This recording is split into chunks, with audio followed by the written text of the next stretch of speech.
Relations and for providing the proper oversight of federal agencies, no small tasks. For the past 10 years, Ms. Tandon has served as the president and CEO of the Center for American Progress. Prior to that, she worked in the United States Senate as a legislative director and served in the Obama and Clinton administrations as a senior domestic policy advisor. Good morning, Ms. Tandon, and thanks very much for being with us. Before I go further, let me mention that we have some new members of this committee, and let me welcome Senators Lujan, Padilla, Sass, and Romney to the Budget Committee.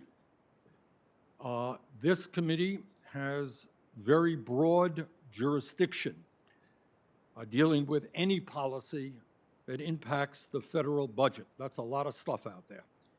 And at a time when our country faces an unprecedented series of crises, this will be a very active committee in which we will be exploring many issues, including trying to get an understanding of what is happening to the working class of this country, the middle class, and lower income Americans. And I hope we're going to have those good discussions in a civil manner. The American people need to hear different points of view. They need to get an understanding of why what is happening in this country is in fact happening. In general, we don't do a good job as members of Congress. The media doesn't do a good job. And I hope this committee will have civil, serious debates about some of the most important issues facing America. We are going to explore what it means that in this country today, the people on the top economically are doing phenomenally well, while so many tens of millions of Americans are struggling right now in America to put food on the table, to pay their rent, or to have the income they need to go to a doctor in the midst of a pandemic. Today in America, we are living through the worst economic crisis since the Great Depression and the worst public health crisis in more than 100 years. Real unemployment is over 11%. Over 23 million Americans are either unemployed, underemployed, or have given up looking for work altogether. Unbelievably, more than half of American workers are living paycheck to paycheck and are just one medical emergency, one car accident, one lost paycheck away from financial disaster. In America, disgracefully, we have the highest rate of childhood poverty of almost any major country on earth. The COVID-19 pandemic is still raging across the nation and is responsible for taking the lives of more than 450,000 Americans. And obviously, all of us hope that we're going to address that crisis as rapidly as possible. But meanwhile, in the midst of that pandemic, over 90 million Americans are either uninsured or underinsured, and we remain the only major country on earth not to guarantee health care to all of our people.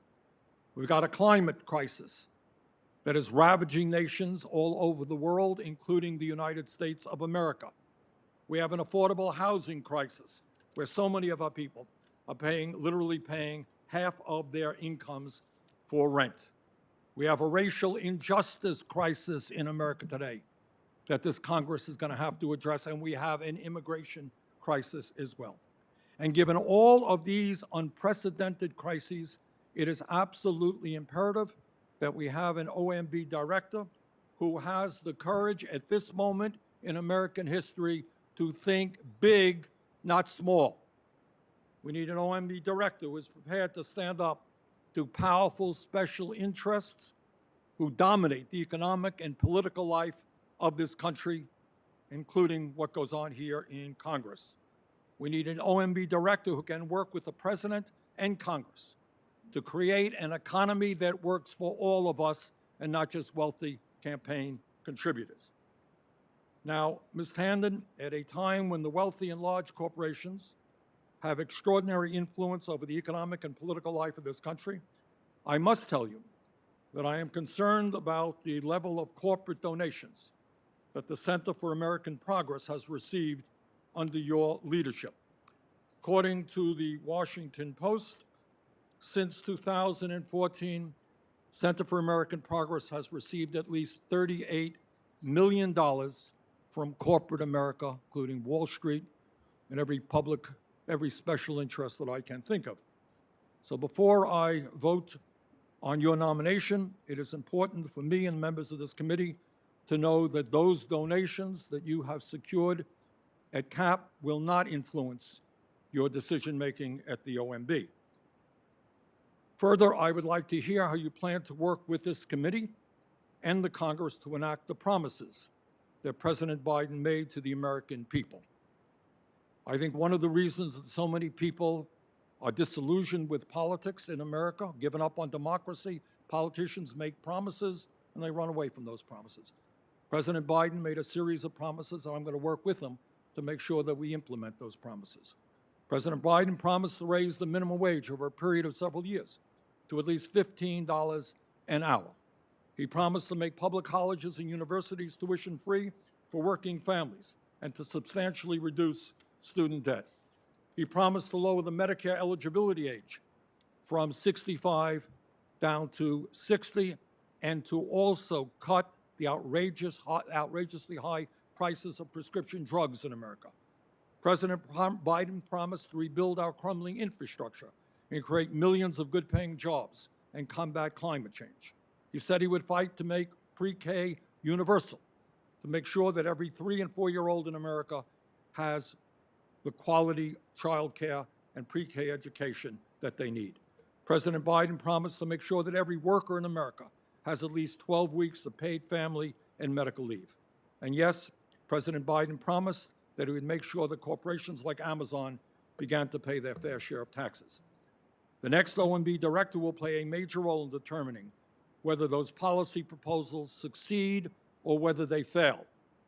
And I want to hear from you this morning how you plan to work with the President, this committee, and the Congress to implement those promises that the President made. Lastly, what I simply want to say is that over the years, I worked with Mike Enzi, who was then the chairman, and Mike and I had a very, very good relationship. And I look forward to having an excellent relationship, a cordial relationship with the ranking member, Lindsey Graham, who I've known for many, many years. I hope, again, that this committee can be the committee that has serious, look, we have differences of opinion. We all know that. But let's have a civil debate, and I promise you that we're going to talk about the most important issues that face your constituents. So let's do that, and with that, let me introduce the ranking member, Lindsey Graham. Well, thank you very much, Mr. Chairman. Congratulations on being chairman of the committee. 2020 was a heck of an election cycle. It will soon be over, hopefully, in my lifetime, and we can move on with the nation's business. I've talked to Bernie several times about what we can do together, and there actually is a lot we can do together. I look forward to that. Senator Whitehouse is sort of on the fence about climate change, but if we can ever get him out of his shell, I would like to talk about what happens if General Motors by 2035 actually converts to all electrical vehicles. I mean, that's not, you know, some left-wing group saying that. That's the General Motors saying that in 2035, I think it is that the date, or 2050, I can't remember now, that they're going to stop producing gasoline-driven cars. Well, what does that mean for the country, why they're trying to do that? And it gives us a chance, I think, to talk about big things. And there's going to be differences. Senator Sanders went down a checklist of big things, and one of my goals is to make sure that all these big things that we're talking about, other people paying for, that we have a sense of, you know, how do you pay for all this stuff? And from a Republican point of view, we can't really say a whole lot about running up the debt because we did it too. But eventually, it's going to take people like Bernie and Lindsey and the rest of us around here to figure out what to do about the debt one day. I don't know when that day comes, but there'll be a day of reckoning. And I know Senator Whitehouse and Kane and others have been pretty open-minded about reforms. From my point of view, that would be revenue too. Make sure that the revenue is consistent with what we need up here to operate the government. But from Senator Sanders, I just want to tell you that we're going to have some real stark differences about reconciliation. We're going to have some very pointed differences. But the one thing I want to say about Bernie is that you believe what you're saying. You've been the most consistent voice in this body And the one thing I respect is people who believe what they're saying. Senator Whitehouse, you believe what you're saying about climate change. And the question is, can we find some common ground given what we believe? We have some very talented people on our side of the aisle, and I would just challenge all of us to fight for our, without peacefully, that's the new word now, fight for your point of view, but see if there's some common ground here because the country needs it. As to the nominee, I've known her for a while, very nice person, but not the unity pick that I was looking for anyway. So Ms. Tandon was receiving corporate donations, which is fine with me. I don't mind if you receive corporate donations as long as they're lawful and fully disclosed. And I think all of us receive donations from different groups. That doesn't mean you're your own because somebody gives you money. So I'm not going to hold that against you. But you've been a very partisan figure. You've been a very tough figure when it comes to political discourse, and that's okay too. But calling Mitch McConnell Moscow Mitch is probably not a very good thing to say. Suggesting that the minority leaders somehow in the pocket of the Russians. The GOP's capacity for evil knows no bounds. I'm sure a lot of people in America believe that. I'm not one of them. So Senator Sanders was Hillary Clinton's opponent, as we all know. So her scorn was not limited to Republicans. Russia did a lot more to help Bernie than the DNC's random internal emails did to help Hillary. Oddly, when Russia was trying to elect Trump, they did not attack Bernie Sanders. They chose to help him. They did this in the Democratic primary. They attacked the other candidate. I doubt if Bernie was Russia's pick either. So the point I'm trying to make here is that in a time of unity, we're picking somebody who throws sharp elbows. And there's going to be a consequence for that, hopefully on our side. As to her management capability, she referred to us for the Glassdoor review of her time of running the Center for American Progress. Again, she's a talented person, has come a long way in life, but here's some of the reviews. June 2019, 1 out of 5 stars. Terrible, absolutely horrible. October 2016, cool work but absurd management. Disapproves of CEO. April 2016, influential organization poorly managed. September 2012, 2 out of 5 stars, bad management. February 13th, 2 out of 5 stars, great experience, terrible management. 2 out of 5 stars, April 2017, disapproves of CEO, doesn't recommend, what a mess. So all I can say is that this is not the unifying pick that I was looking for this position. Thank you, Mr. Chairman. Thank you, Lindsay.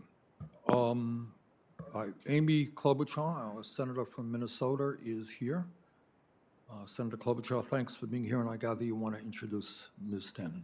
I do. Please do. I want to thank you, Senator Sanders, Senator Graham. Congratulations on your new roles to the committee, all gentlemen today. I know there's a few women on the committee, but it is my honor to be here to speak to you. The work of this committee right now could not be more important. I think you know what's happening with our country, and I admire the leadership role that you, Senator Sanders, are taking right now, and the entire committee. I'm proud to be here today to introduce my friend, Neera Tandon, a woman who is smart, organized, and tenacious. These are good qualities for the job. And if confirmed, she will make history as the first woman of color to lead the Office of Management and Budget. And I appreciate, I'm sure she'll address some of your concerns, Senator Graham, but I do want to know and note that a lot of people have said a lot of things on social media, and probably people in this room, that they regret. And so I want to give you just a different sense of this woman and what she stands for. First, I want to acknowledge the people that are here with Neera, and that know well her perseverance and her ability to balance a budget firsthand. That would be her husband, Ben, who is with us, her 18-year-old daughter, Alina, over there. At the earlier hearing we had with Homeland Security with Senator Peters and Portman, which went well. Her mother, Maya, was there with us as well. And I know she's watching from a distance today, as well as Neera's 15-year-old son, Jaden. It's an honor to tell you Neera's story. Not only is her story characterized by hard work and determination, but it actually shows the power of the American dream. Neera is the daughter of Indian immigrants and grew up in Bedford, Massachusetts. Raised by a single mom, her mom Maya, Neera learned the value of perseverance at a very young age. Maya, her mom, put her kids first. She relied on food stamps and public housing. She was on her own. But then she found new footing and began working as a travel agent, forging her family's path to the middle class. It is her mother's work ethic and drive that I see in Neera. And it's those same qualities that I know will serve her well as our next director of the Office of Management and Budget. As she started out as a travel agent, Neera's mom may not have ever thought that her daughter would one day be asked to serve in the cabinet of the President of the United States. But after years of taking no for an answer and setting high expectations for her family, somehow Neera ended up before us today. Growing up, Neera understood the circumstances of her family struggle and saw what worked and what didn't work. Because of that personal connection, she, from a young age, wanted to pursue public service. Throughout her career, she has shown a passion for improving people's lives. She brings years of government experience, including working in the Senate as then Senator Clinton's legislative director. And while people may have disagreements about Senator Clinton, I think everyone knows, and I know you know, Senator Graham, that her time here was marked by working across the aisle, getting things done, respect for other members, regardless of difference in beliefs. And Neera led that legislative effort.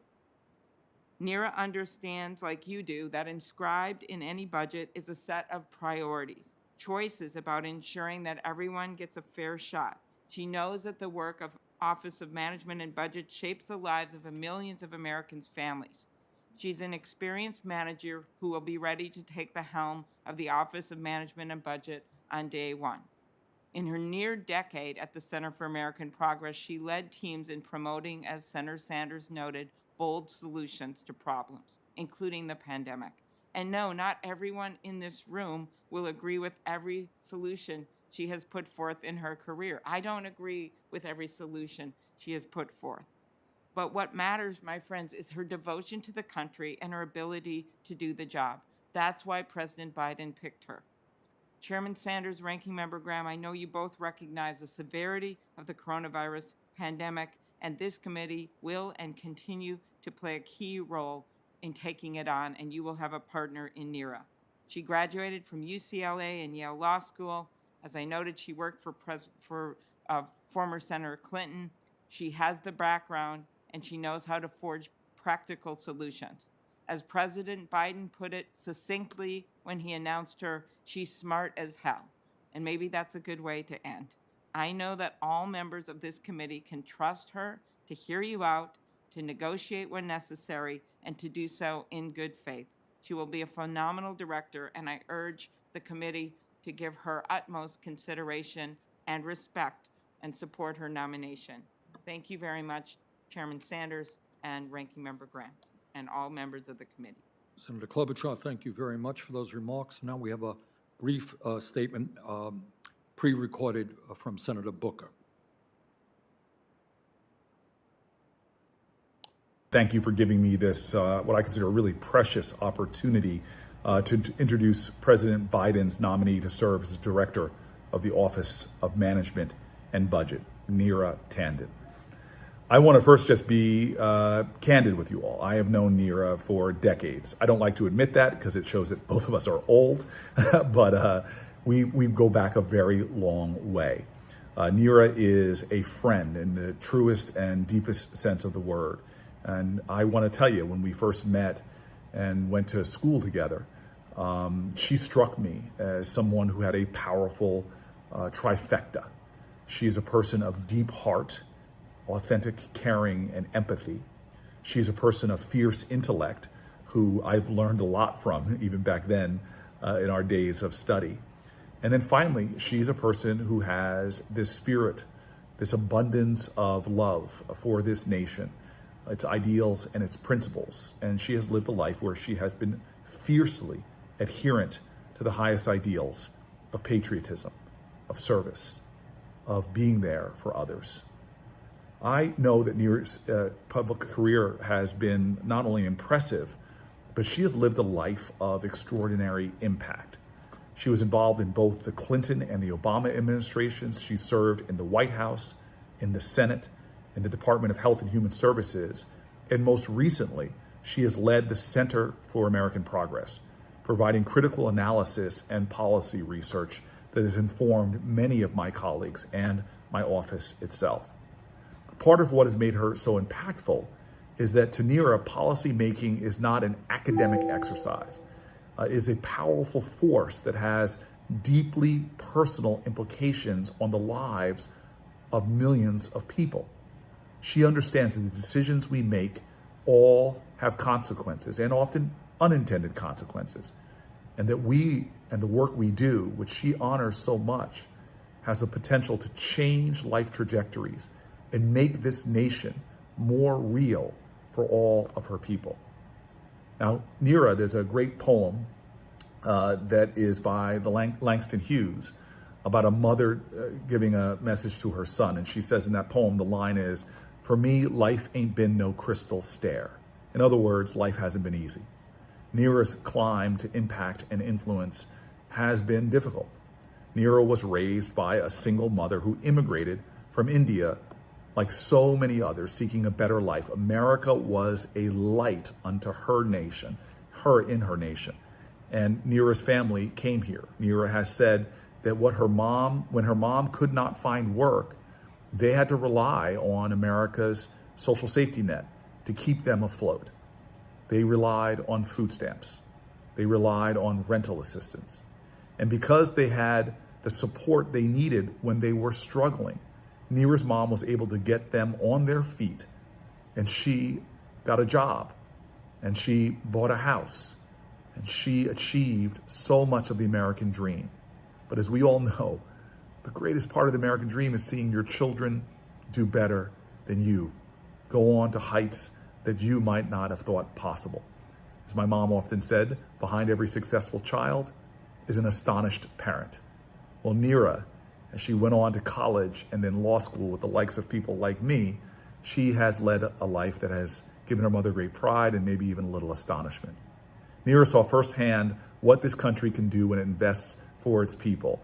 And in her example before us today, we see what a country that invests in its people can do, can accomplish. As leader of the Office of Management and Budget, Neera will be tasked with overseeing the office responsible for implementing the Biden administration's agenda and making our government work for people. During a time of a dual crisis in public health and the economy, Neera will be asked to help oversee our federal government's response and plan to rebuild and restore.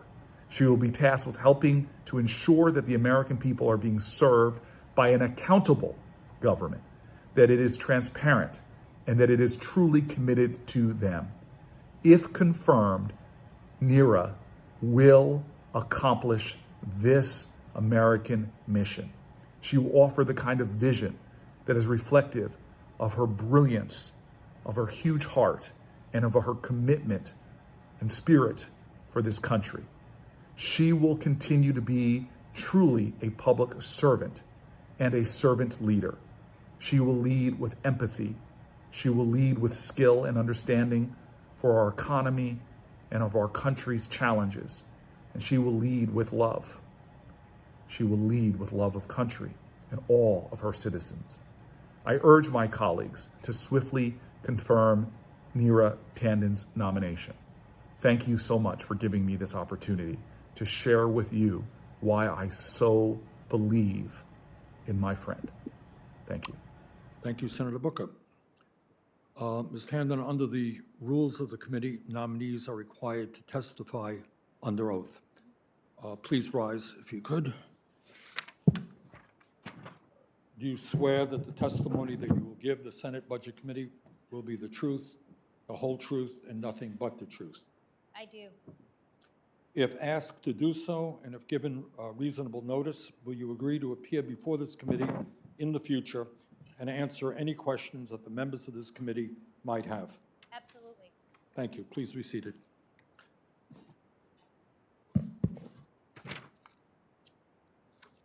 Now it's appropriate for you to give your opening statement. Thank you, Chairman Sanders, Ranking Member Graham, and members of the committee. I am humbled and honored to be here today as President Biden's nominee to serve as Director of the Office of Management and Budget. Chairman Sanders, I am grateful for your visionary leadership, and Ranking Member Graham, I look forward to working with you if I have the privilege of being confirmed. I want to begin by thanking Senators Booker and Klobuchar for their gracious introductions, and I also want to recognize two members of my family are here with me today, my husband Ben and my daughter Lena, as well as two who aren't, my son Jaden and my mother Maya. I owe my presence here today to their love and support and to the grit and resilience of my mother, an immigrant from India who was left to make it on her own in America with two young children after her divorce from my father. Back then, she faced a harsh choice: stay in the United States and rely on the social safety net, or return to India where she knew her children would face the stigma of divorce. She had faith in this country and made the decision, I believe the courageous decision, to stay. We relied on food stamps to eat and Section 8 vouchers to pay the rent. At school, I remember being the only kid in the cafeteria line who used 10-cent vouchers from the free and reduced lunch program. I remember using food stamps at the grocery store. Within just a few years, my mother found a job, and a few years later, she was earning a middle-class salary. Soon, she was able to buy a home and eventually see her children off to college and beyond. I spend every day of my life grateful for a nation and a government that had faith in my mother and in me, that invested in our humanity and gave me a fair shot to pursue our potential. As I sit before this committee, I'm mindful that my path in life would never have been possible without the budgetary choices that reflected our nation's values, many of them made in the very agency I am now nominated to lead. That recognition and gratitude has been the North Star of my career. I've spent the past 20 years at the forefront of some of our country's most important policy debates. And for the past decade, I've led a major think tank that engages many of the areas that OMB handles every day, from budget plans to regulatory proposals to efforts to make our government more effective. My experience also extends to both the legislative and executive branches, having served in the U.S. Senate, at the White House under President Clinton, and at an agency under President Obama. I believe that experience provides me with a strong foundation to lead the OMB. I also know that the role of OMB director is different from some of my past positions.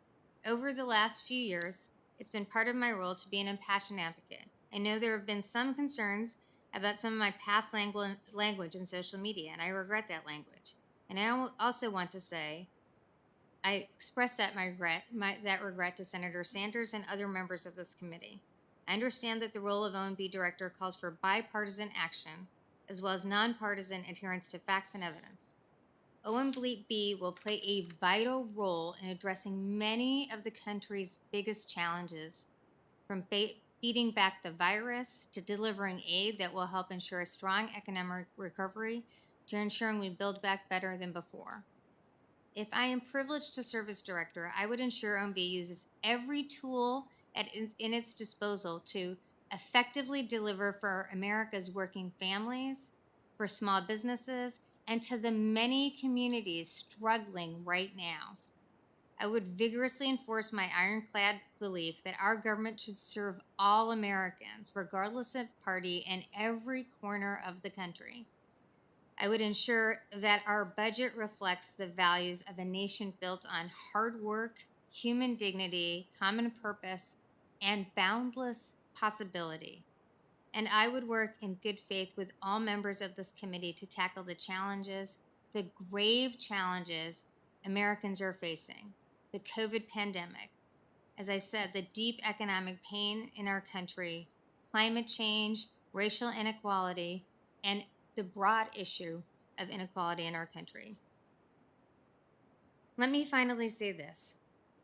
As a child in line with my mom at that grocery store, feeling shy and a bit embarrassed as we stood in line and my mom was using food stamps instead of money, I never dreamed that I would be sitting in this august room with great leaders like all of you. I am so incredibly grateful for the opportunities this country has given me, and I am profoundly honored by the possibility to serve and to help ensure that we provide real opportunities for those who come after us. Thank you for inviting me before this committee, and I look forward to your questions. And then, thank you very much. And as the son of an immigrant, I understand some of what you are talking about. Let me begin by picking up on a point that the ranking member, Lindsey Graham, made. And that is, we understand that we are a divided nation, and on this committee there are people who have very, very different political points of view. But I think most of us understand that it's important we debate the issues and try to minimize the level of personal and vicious attacks that seem to be so prevalent all over this country today. I have a letter in front of me from, as I'm sure you have seen, a number of Republican members of the House concerned about some of the things you said as the head of CAP. But of course, your attacks were not just made against Republicans. There were vicious attacks made against progressives, people who I have worked with, me personally. So as you come before this committee to assume a very important role in the United States government, at a time when we need serious work on serious issues and not personal attacks on anybody, whether they're on the left or the right, can you reflect a little bit about some of your decisions and the personal statements that you have made in recent years? Yes, Senator, I really appreciate that question, and I recognize that my language and my expressions on social media, caused hurt to people, and I feel badly about that, and I really regret it, and I recognize this. It's really important for me to demonstrate that I can work with others, and I look forward to taking that burden, and I apologize to people on either the left or right who are hurt by what I've said.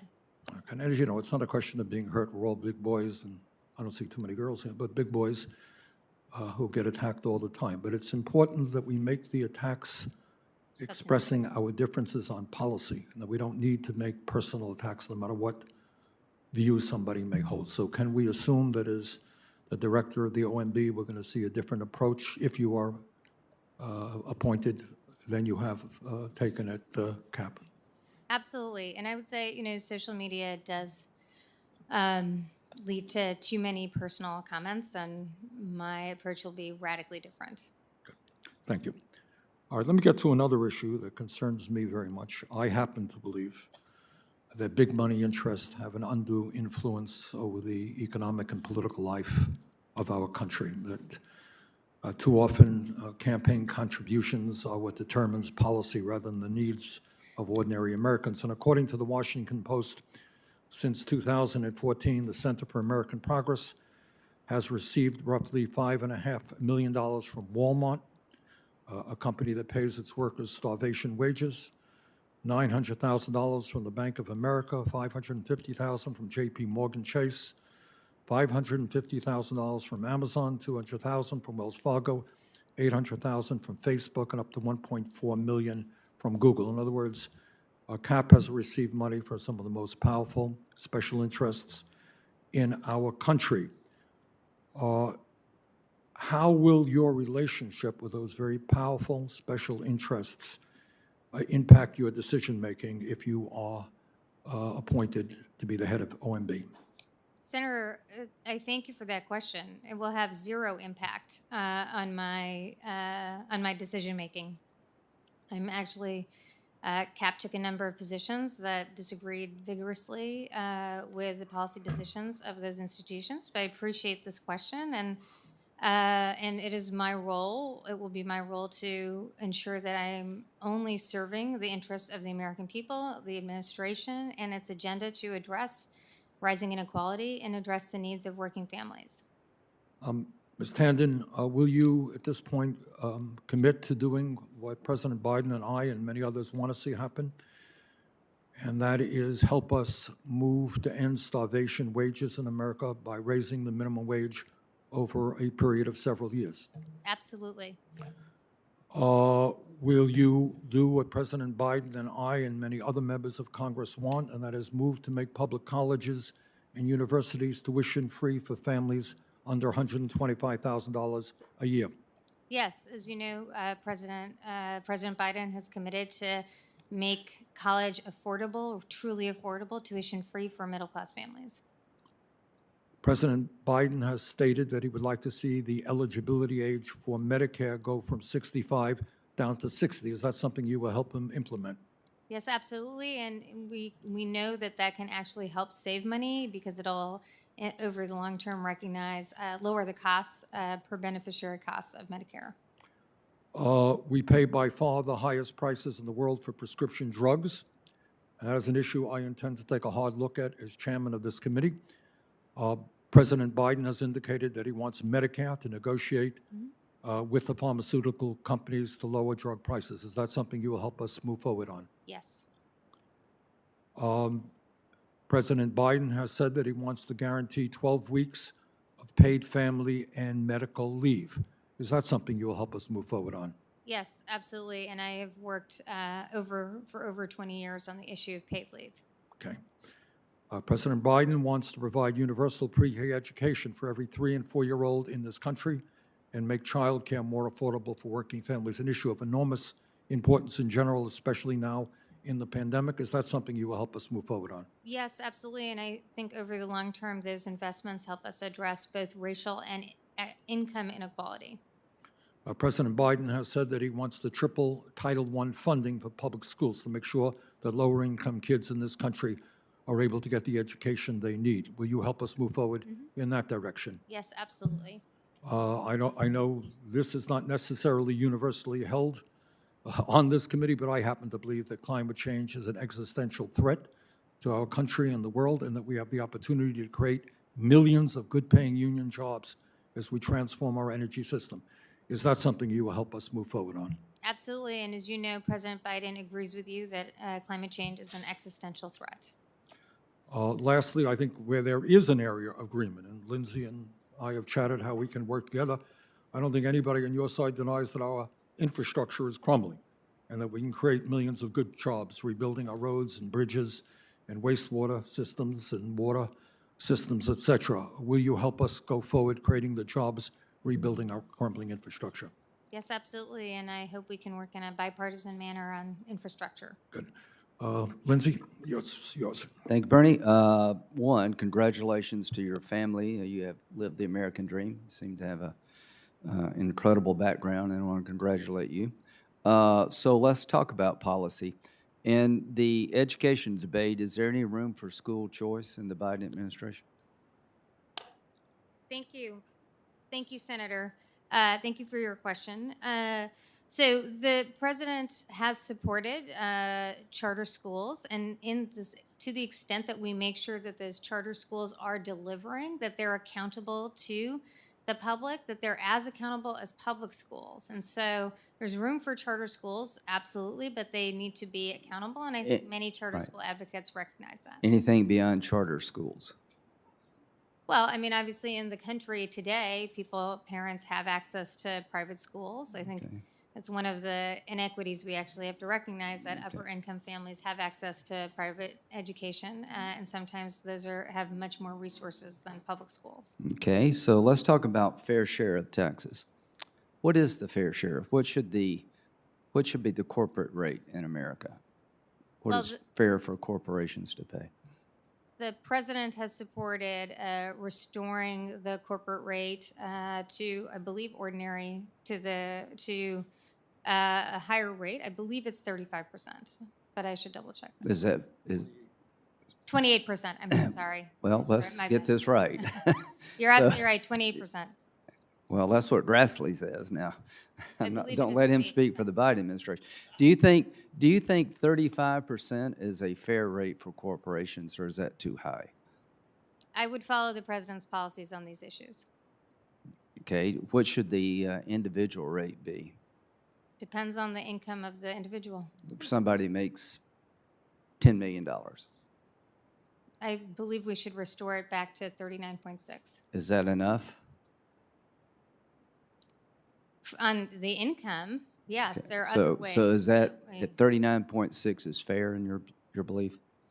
Well, my role is to address the President Biden's policies, and he is. I'm just talking about you as an individual. Would you go up higher? Would the American Center for American Progress support individual rates beyond 39.6, you think?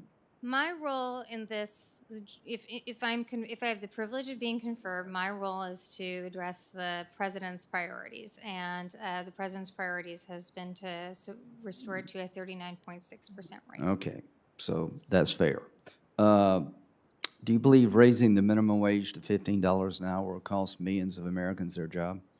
Actually, the most recent data on this, and there's been studies over the last few years, 2018, 2019, indicate that the minimum wage, analyses that have looked at 40 years of minimum wage increases have found that the elasticity rate is different than previous understandings, and that actually job loss rates are relatively low. So you think 1.5 million people losing their job would be relatively low? No, actually, what I'm saying is that more recent studies, I appreciate that the CBO looked at several years. But of you don't studies. accept it?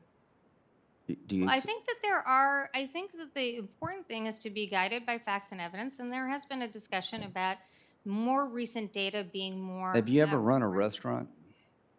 I have not run a Okay, restaurant. well, you need to go talk to people who have, because I think they'll give you some facts. I would say respectfully, Senator, we should also talk to the waiters and waitresses. Yeah, I think they want their jobs. I think that the tip, doing away with the tip wage is probably bad for them. The best thing you can do for a waiter and a waitress is open up a new restaurant and people hire you away at higher wages, because a new restaurant in town needs good workers. So that's the way I believe to increase wages. But this is why we have elections. Simpson Bowles. So Do you support a Simpson Bowles approach to dealing with the debt? I think the Simpson Bowles approach, I think there are deep challenges with the Simpson Bowles approach. I think what we should really decide is Do you what we'd support like that to concept of trying to find a bipartisan way to deal with the debt? Oh, I think we should try to find bipartisan Do you ways support to deal with entitlement that, reform? But the idea of the Simpson Bowles, I think there were some things that we found were not. Do you support entitlement reform?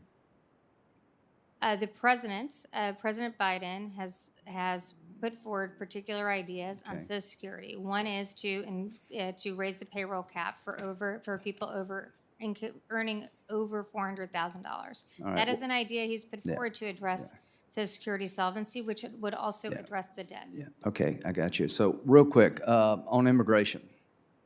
Here's what's happened thus far in the first 3 weeks. We stopped building the wall. We've halted deportations. We canceled Remain in Mexico policy, withdrew from asylum agreements with triangle nations. We eliminated advanced vetting for terrorists, reinstated catch and release. We're considering canceling the public charge rule. We're ending travel restrictions with countries with national security concerns. Do you believe that the sum total of these policies will lead to more illegal immigration? I do not, and I would be guided by facts and evidence Okay, about here are the whether that will facts. happen. So 178% increase in single adults coming across the border this year versus last, 50% increase in unaccompanied minors. So the fact that you don't see this as a problem is very disturbing. Thank you very much, Mr. Chairman. Bernie. Thank you very much, Lindsay. We're now going to hear via video from Senator Murray. Senator Murray? Well, thank you very much, Mr. Chairman, and let me start by saluting you on becoming chair of this committee. I know you will do great things in this role. I also want to congratulate Senator Graham on becoming ranking member. I look forward to working with you both. Now for our nominee, Ms. Tandon. I think she is an excellent choice for this role, and I was thrilled when then President-elect Biden announced her as his nominee to lead the Office of Management and Budget. I have known and worked closely with Neera for many years, and I think she will excel as OMB director um, because she brings both practical experience as well as knowing how to get things done, as well as the personal experience that's so important on the programs behind these budget numbers and how important they are to our families and to our communities. And now we need more than ever both sets of experiences. Nira brings a deep familiarity with a broad array of policy, including areas of great importance to me, such as healthcare and childcare and paid leave and income inequality, as well as extensive managerial experience from overseeing a very large think tank.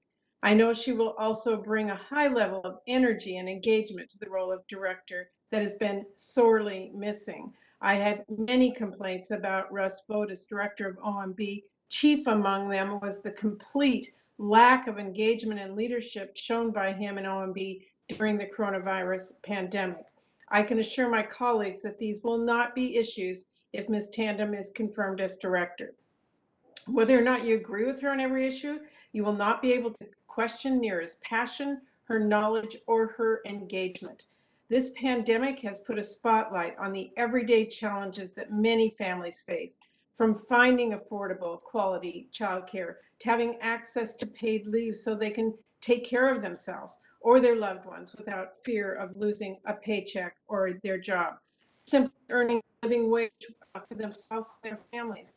And of course, these challenges are even more acute for families of color. So my question to you to stand and consists of two parts. First, can you tell me if how you see this administration prioritizing investments in these core areas for families? Secondly, can you answer the committee the economic case for prioritizing and making those investments? Thank you so much, Senator. I would note that as we experience the deep economic challenges we're facing, that women are disproportionately being impacted by that. 4.2 million people are leaving the workforce. 2.4 million women are leaving the workforce primarily because they're facing they're taking disproportionate impact. The recession is having disproportionate impact on caregiving. Women are leaving because they need to take care of children who are not in school, amongst other reasons. And so I do think that is a reason why it is important that we invest in childcare, that we have robust paid leave programs.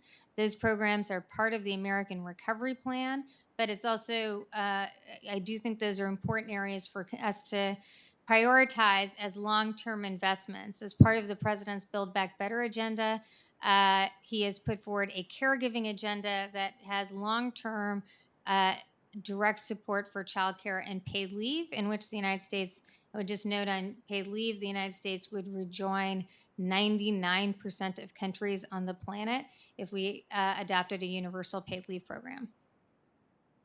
Okay, thank you very much for that. And real quick before I close, I do want to briefly raise an issue of critical importance to my home state, which is the cleanup of Hanford nuclear site. We talked about this in our calls, but the federal government has a moral and legal obligation to clean up the Hanford site and to make sure that our workers are doing that very difficult cleanup work given the resources and protections they need. So I look forward to working with you in partnership to make sure the Hanford mission is a cost-effective trajectory without compromising that critical cleanup mission. Thank you, Senator. I would very much look forward to working with you on that issue. Thank you very much, and thank you very much, Mr. Chairman. Senator Murray, thank you very, very much. Next up is Senator Grassley. Congratulations, Senator Burke, for your chairmanship. Congratulations to you. The issue I want to bring up, I discussed with you on the phone, and pretty soon you'll have 3 minutes to figure out what you're going to answer because I only have one question. In 1981, President Reagan issued an executive order issuing a common sense directive. Regulations promulgated by federal agencies should have more benefits than costs. I think that most Americans would agree that the benefit of a particular action should outweigh the cost of taking that action. Regulation should be a net positive for society and should have more benefits than doing nothing or taking another action. The emphasis on cost and benefits was further codified through Executive Order 12,866, issued under the Clinton administration. This order also required agencies to submit significant rules to the Office of Independent Regulatory Analysis for review, according to or accompanied by cost-benefit analysis. I don't think any of this would strike the average American as unreasonable. However, President Biden recently issued a memo entitled Modernizing Regulatory Review. This memo threatens the important role that cost-benefit analysis plays in the development of a regulation and creates a framework that could unleash a torrent of burdensome and overreaching regulations under the guise of improvement to society that can't be measured or proven. It instructs OMB to update its guidance to agencies to, quote, fully account for regulatory benefits that are difficult or impossible to quantify, end of quote.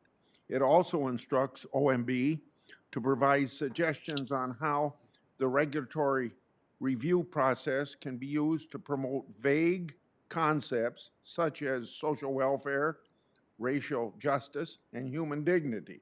All goals that we should all seek, I guess, but it's kind of hard to quantify it. There's no mention of taking into account more non-quantifiable benefits or costs, only benefits.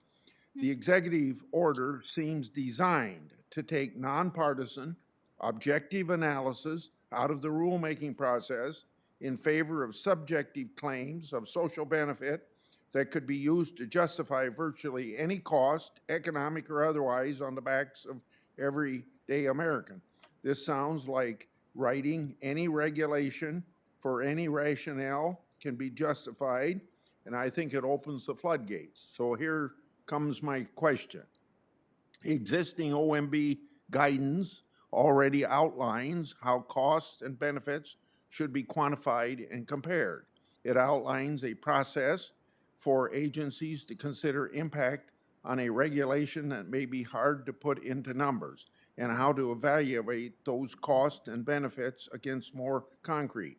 So, to you, in what ways is the current guidance insufficient to capture qualitative costs and benefits? And going forward, how will agencies be instructed to compare quantitative and non-quantitative benefits and costs? Thank you, Senator Grassley, for your question. And I would just note the President Biden's recent executive memorandum does not limit the power of Executive Order 12866, which outlined cost-benefit analysis. So it's my orientation, and it is the process behind this. The process here would indicate that we continue cost-benefit analysis, but the memorandum outlines why it's important to have more information. And I think that's really the idea behind this executive memorandum, is to ensure that we have up-to-date and more information. And if I may just give an example of what I think the executive memorandum is driving at. So as part of the Americans with Disability Act, there were rules promulgated around access to bathrooms and ensuring that people with disabilities have access to bathrooms. And there's obviously a cost-benefit analysis to access to bathrooms, but there is also a dignity interest in people with disabilities having access to bathrooms. And I think that's really what the executive memorandum is trying to outline, is that we take into account that dignity interest, which you are absolutely right, is intangible. And I would agree with you when we were discussing issues like those kinds of intangible qualities. that we would look at them both on the cost and benefit side.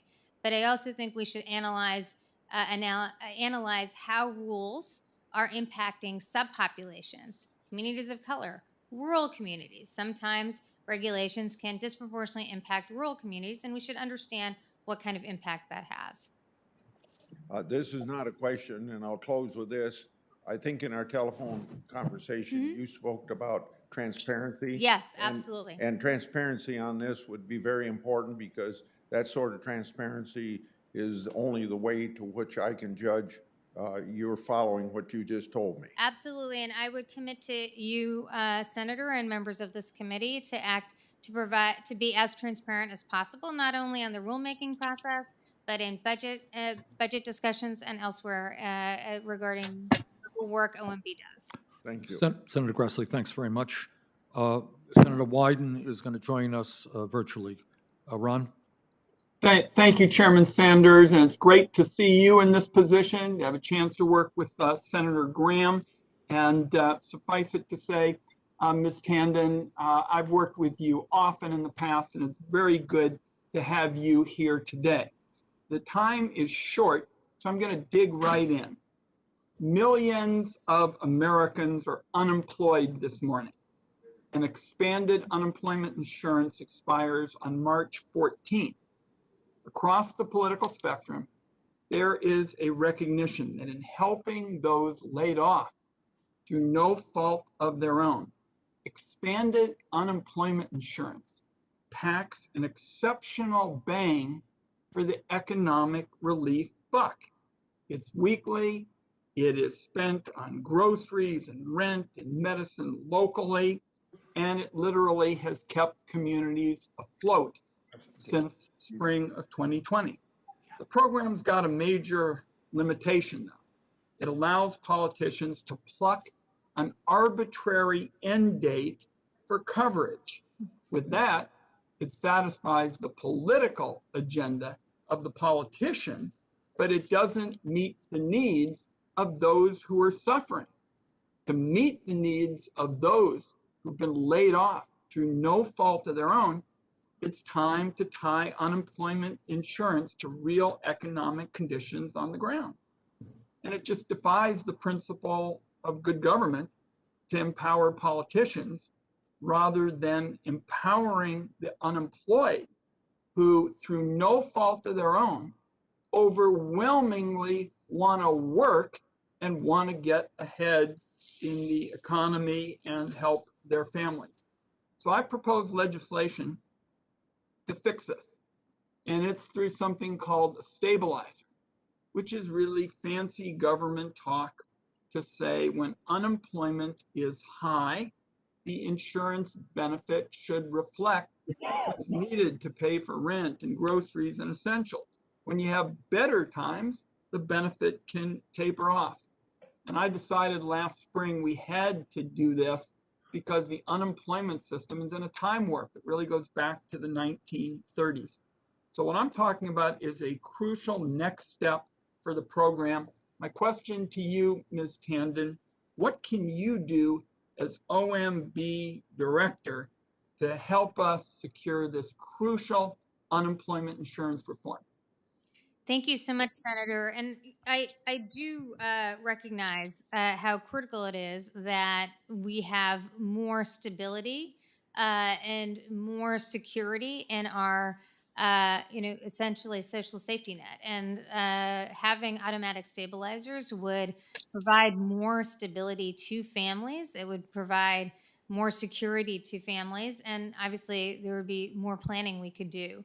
I appreciate that unemployment cliffs have become an action-forcing event, but I consider that an unfortunate aspect of where we are. And I think we've seen in this pandemic particularly that people are suffering because of completely extraneous events like a global pandemic. So if there is a time to move forward with automatic stabilizers, it is in this moment where so many people are subject to so much pain at the whims of a pandemic and how it's raging. And as we know right now, it is raging and with significant impact across the country.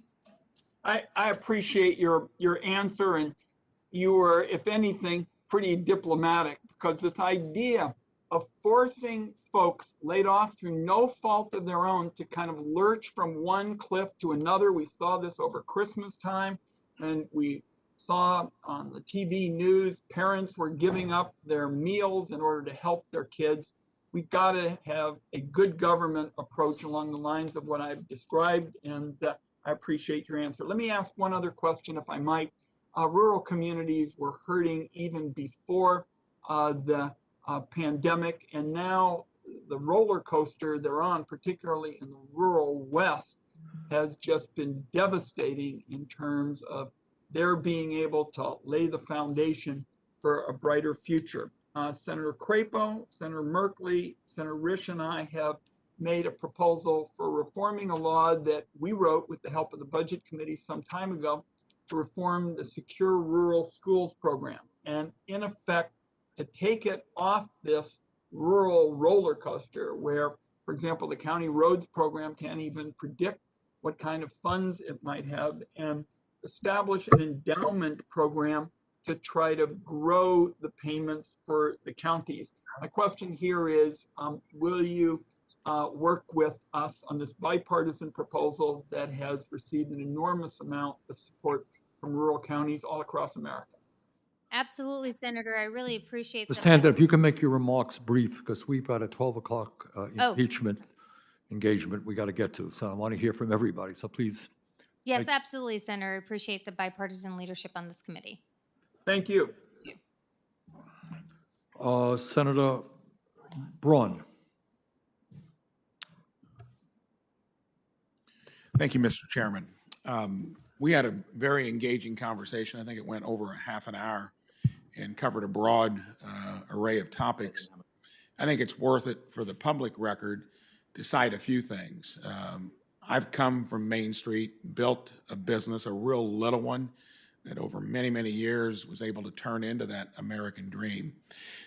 From my point of view, a lot of the policies that were in place had kind of hit the sweet spot pre-COVID.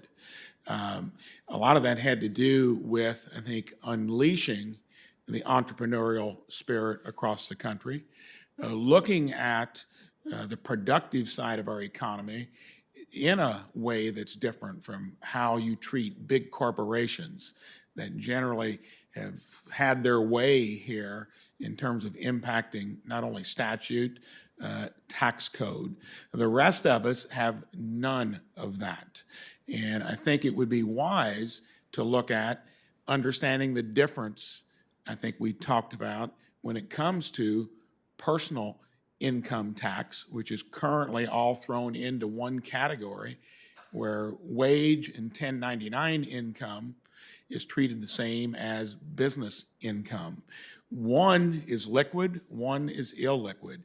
And sooner or later, we're going to have the discussion for those here, which would be most of everyone that love the place for what you can do through it. I've been amazed mostly in the little over 2 years of how many places, businesses, entities, all organizations that are interdependent with the federal government think that it's just going to go on the way it is. And I advise them, maybe look at getting a new business partner until we recognize that we borrow over 20% of what we spend here. Over half of our structural trillion-dollar deficits, and I'm sure it's more than that now, driven by Social Security, Medicare, actuarially things we've seen coming for a long time. And I'll never forget in my first budget meeting, Chris Van Hollen said, the thing we are lacking most is political will.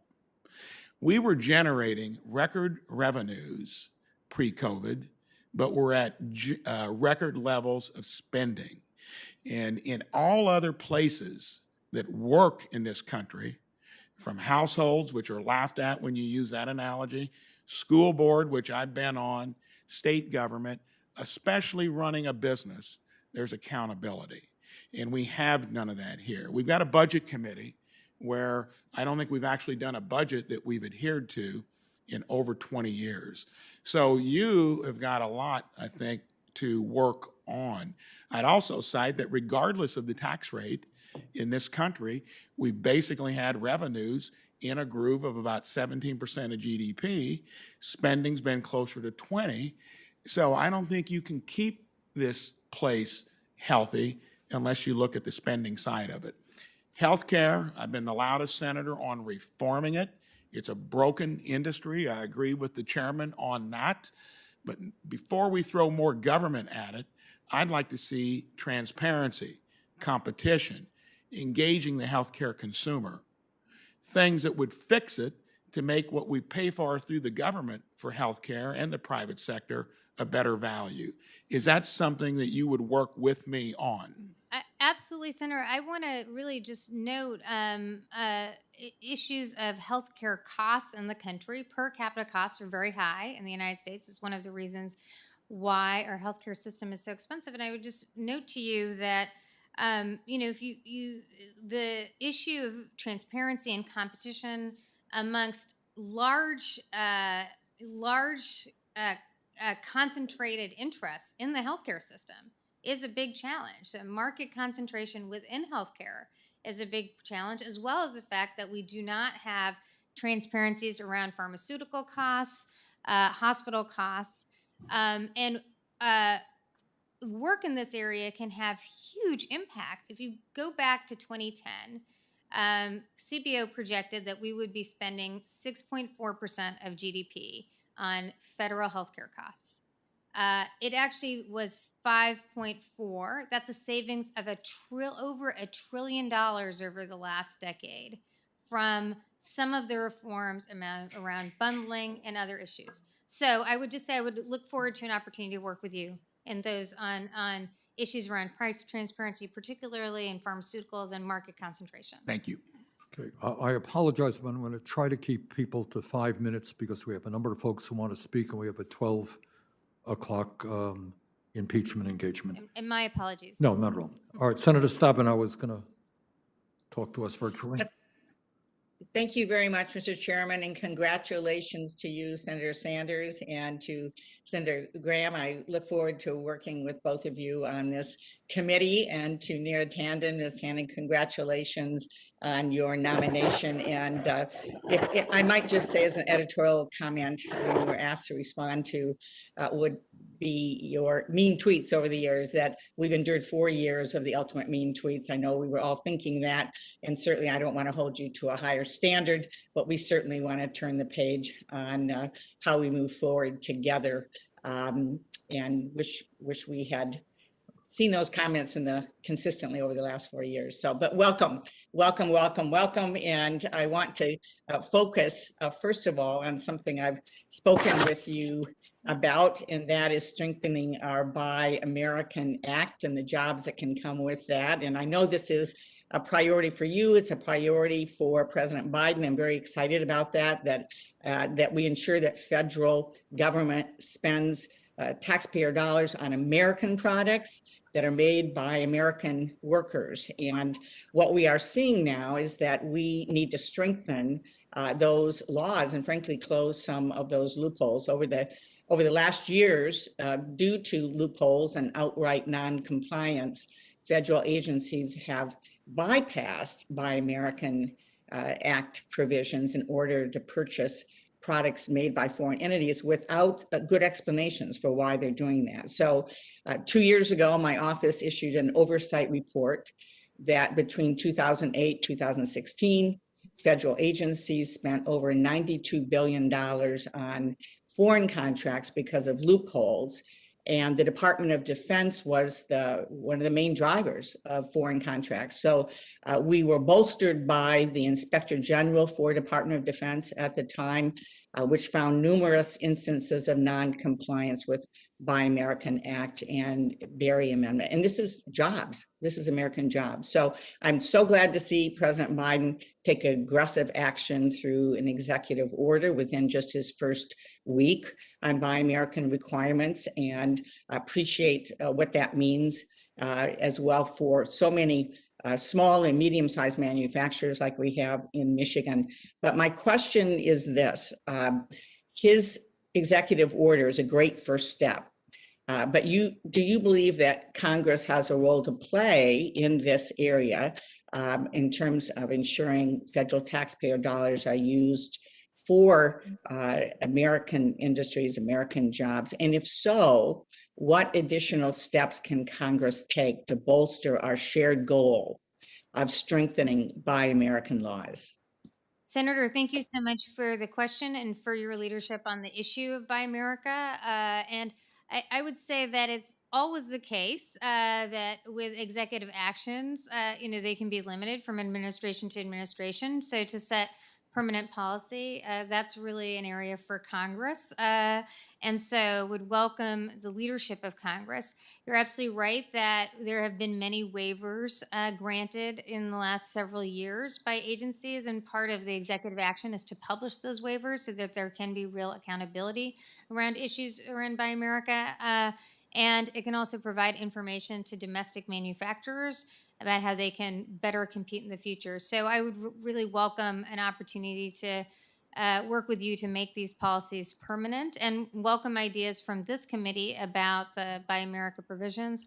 Obviously, one of the aspects of the executive order is to have a Make It in America office within OMB and within the Office of Federal Procurement. So I would welcome ideas from you and other members of this committee.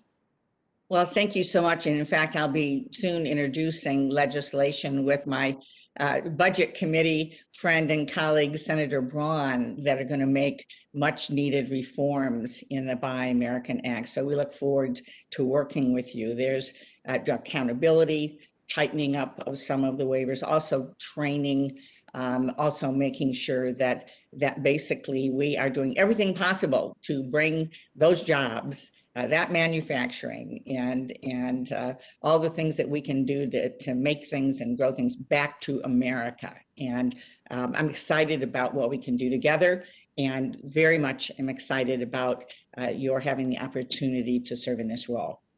Congratulations. Thank you, Mr. Chairman. Thank you, Senator Stabenow. Senator Toomey via video. Pat? Thank you, Mr. Chairman.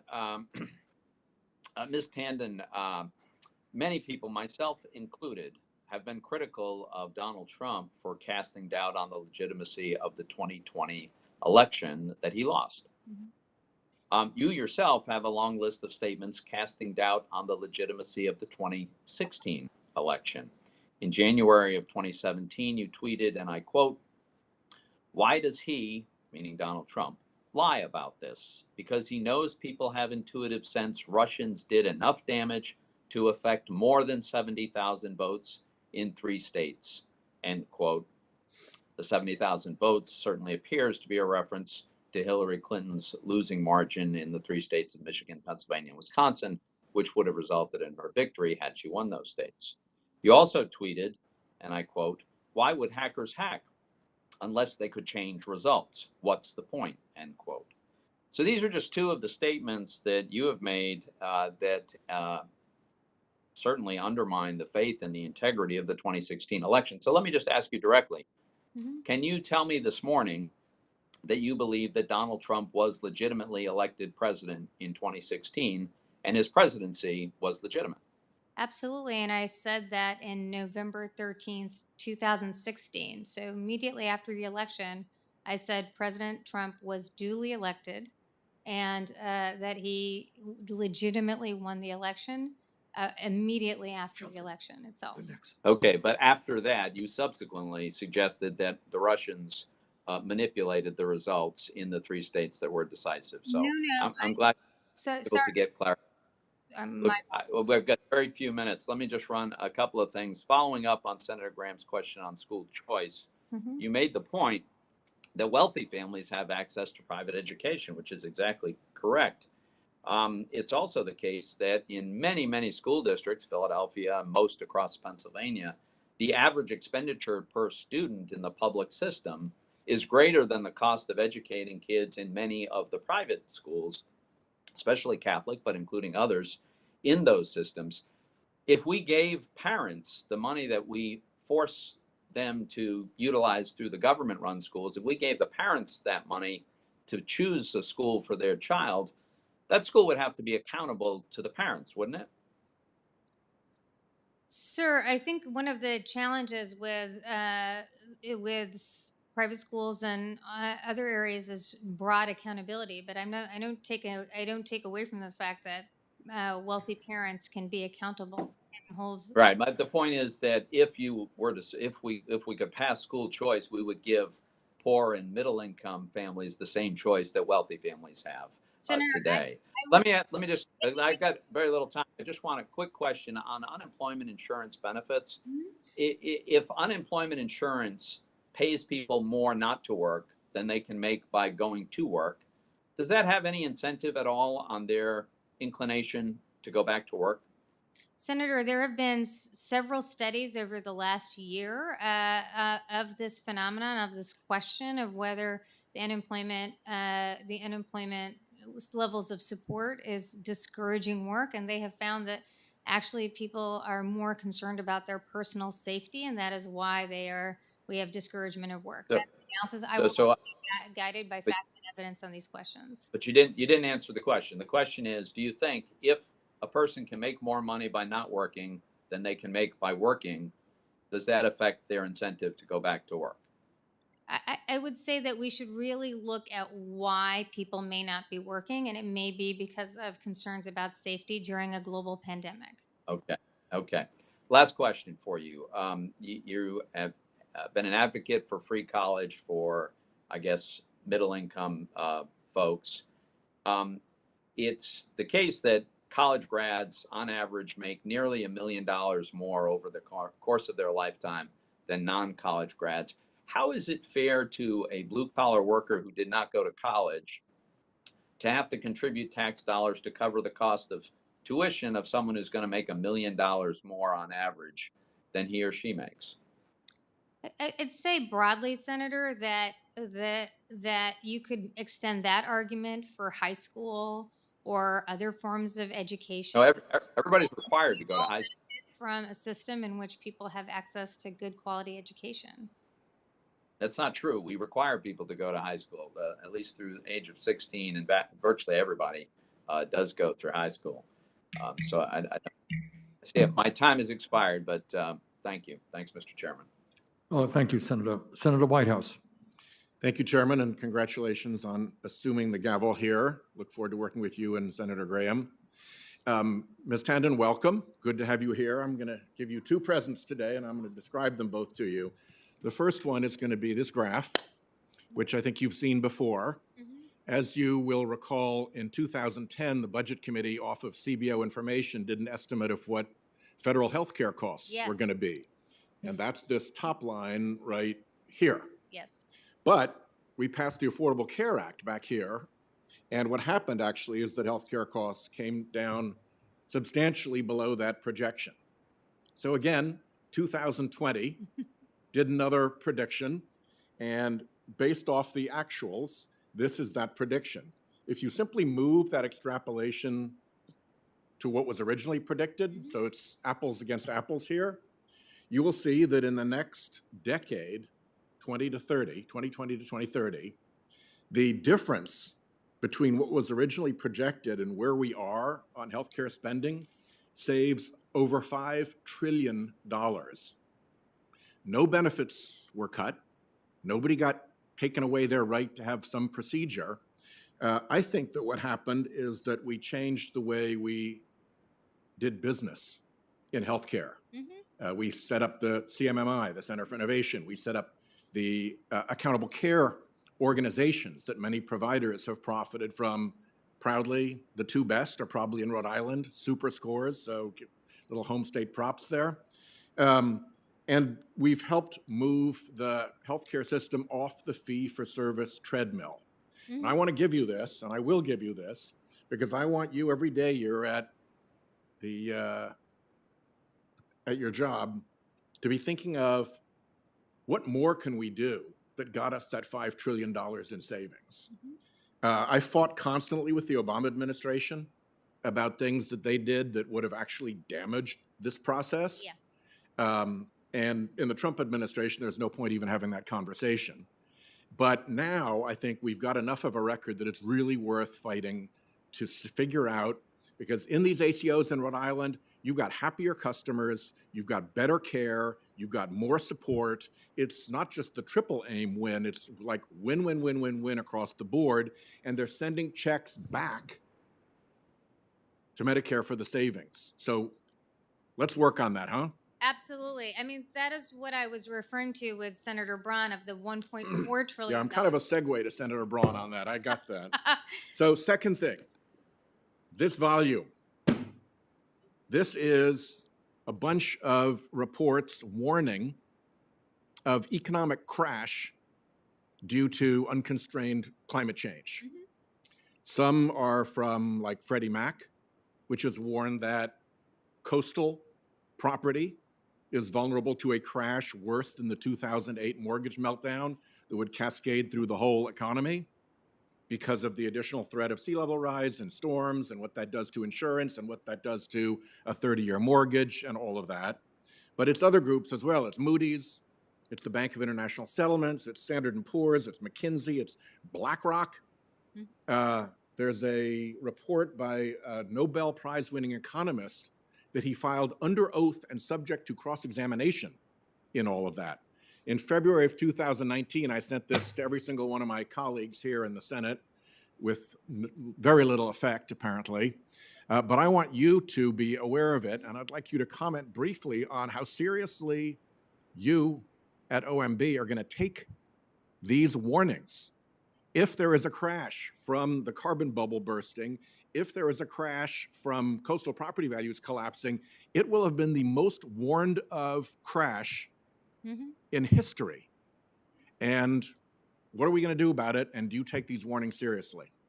Senator, I absolutely take them seriously, and the president himself recognizes the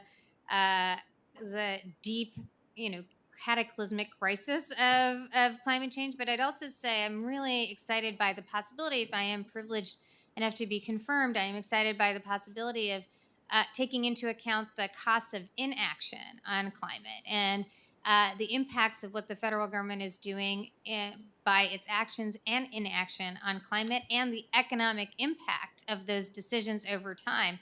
As you so clearly stated, markets, insurers, people who are assessing not risk. greenies, not hard-eyed, flinty economic people Wall are Street, warning. banks, etc., are all taking into these Thank you. challenges. Sorry. Senator Johnson. Thank you, Mr. Chairman. I did come back.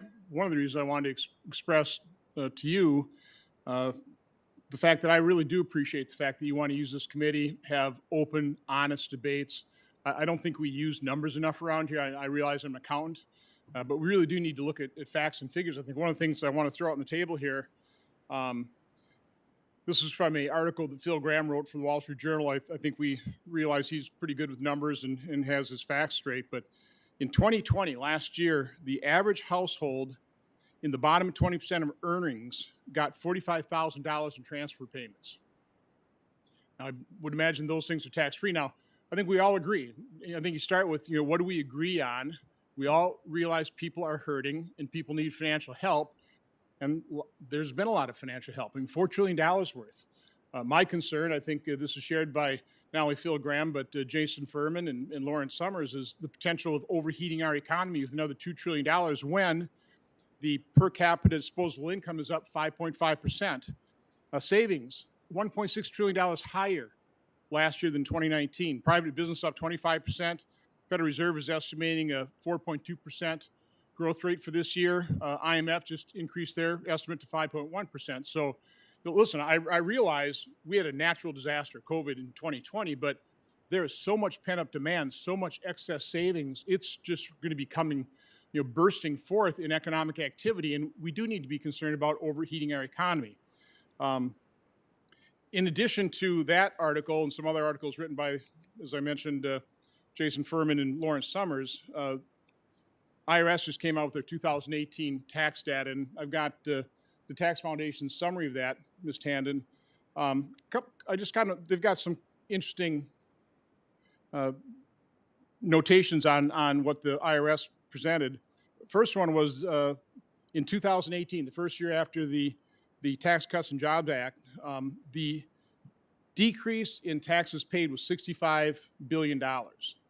Now, the static score on the tax plan was 1.5 trillion. If you just multiply that times 10, that'd be a reduction in revenue of about $650 billion. So I would argue that those of us that supported that, because we were looking for economic growth to make up for that static revenue loss, the dynamic scoring, I think this indicates that we were maybe on the right path here, because if it was really going to be 1.5 trillion, you think that revenue loss would have been 150 billion rather than 65 billion. Would you kind of agree with that assessment? Senator, I would actually have to look at that data. One of the concerns about the tax cut was that it disproportionately impacted higher income people and was used with deficit spending to address it at a time where we weren't facing economic crises. So I would have to look at that data. There are other data, like business investment did not increase after the law. Some of the promises around wages didn't follow through, but I obviously would welcome looking at that analysis. Yeah, one thing I think I agree with Senator Sanders on is I am concerned about growing wealth disparity in this country. But I think we also have to look at it honestly. Other work that Senator Graham has done is oftentimes when we look at that, we look at income, pre-tax income, and we look at income before benefits. And when you add benefits like $45,000 and you take away taxes, that disparity is a lot closer than what it looks before taxes and before benefits. So we need to look at that honestly. And I realize this is an old survey, but it was done in 2012 for the Hill, and really asking the right question when it comes to what the public's opinion is of tax rates. I know Senator Graham was talking to you earlier about that. Oftentimes say, hey, do you think the rich ought to pay more? And people go, yeah, as long as somebody else is paying more, I'm all for it. But then you ask a fair question, what should be the top tax rate on any dollar of income for people making over $250,000? And here's the results. 61% thought it ought to be 25% or less. 75% thought it ought to be 30% or less. Only 4% thought it should be, actually 6%, should be 40% or higher. I think Americans are pretty fair. They realize we all need to pay a fair tax rate, but at the same time, we need to provide incentives for economic activity so people can invest in businesses and create jobs. So do you kind of agree with that assessment that kind of a 30% top tax rate seems to be pretty fair to the American public? Well, I wouldn't, I'll take the data that you're offering. I would also note, though, that in the tax code has many ways in which upper income people can avoid taxation, stepped up basis. Capital gains is taxed at a very different rate. So I would just note that what people are actually paying and what their income rate paying is not the same, and so what they're actually paying may be. And I'm all for tax simplification and tax rationalization. That makes sense. My final point is the top 1% made 20% of the income. They paid 40% of the taxes. 1.9% ratio. Thanks. Senator Warner will join us on video. Thank you, Mr. Chairman. And let me first of all say that it's great to see you, Nira.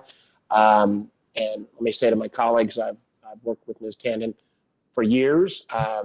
We have not always agreed, but she is incredibly smart. She engages. I say to my Republican colleagues, you won't find a smarter, better partner than Nira Tandon, and someone that I hope you will, through this confirmation process, give her the benefit of the doubt. She will be, I think, a great OMB director, and look forward to voting for her and confirming her. I'm going to normally with Nira in these settings, I would launch into my whole future work and how do we fix capitalism issues. I'm not. I'm going to do a little home cooking on a couple of issues, Nira, on my questions. So here's Adam. I got two or three I'd love to get to. One, one of the things that's really important to Commonwealth of Virginia is the Army Corps of Engineers work, particularly around our new starts in terms of harbor improvements. Over the last few years, we've seen the Army Corps of Engineers Civil Works program which has been extraordinarily bipartisan, where there is a thorough review, where projects come forward, get evaluated, and then on a basis of points, usually get added into that precious new start category. Unfortunately, over the last couple of years, we have seen that process politicized. We've seen a project, for example, in my state, Norfolk Harbor, which has far and away over the last 2 years, and particularly in the last year, clearly been qualified as the top project to get funded under any kind of objective analysis. That at the 11th and a half hour, that objective analysis was thrown out of the door by the previous administration's OMB, and a political process took over. So I hope that you will be willing to conduct a full review of the Army Corps work plans to make sure that we can get back to a fair evaluation. We sometimes know the Army Corps of Engineers operates on its own, kind of as a separate branch of government, but in this case, the review process has been thoroughly vetted. Both parties generally agree with it, and we should not have at the 11th hour projects that suddenly appear magically on the list trump over all of the projects that have been waiting patiently, making their cases. So I hope you'll be willing to commit to that kind of review of the process and get it back to a fully nonpartisan, objective review.